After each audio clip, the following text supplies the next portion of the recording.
તો જો બધો વરસાદ કેવો અમારા માતાજીના મંદિરમાં પણ વરસાદ પાણી કરવા લાગી ગયું બહુ ઝાઝો વરસાદ જો આ અમારા જયદેવભાઈ ઉભો અહીંયા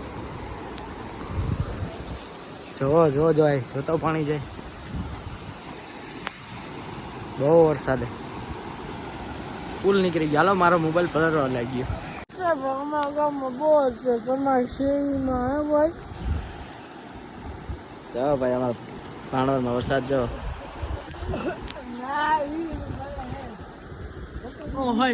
તો પાણી જાય હો અમારા ગામમાં વરસાદ છે ભાઈ તમારા ગામમાં હોય ને કામ બહુ વરસાદ ભાઈ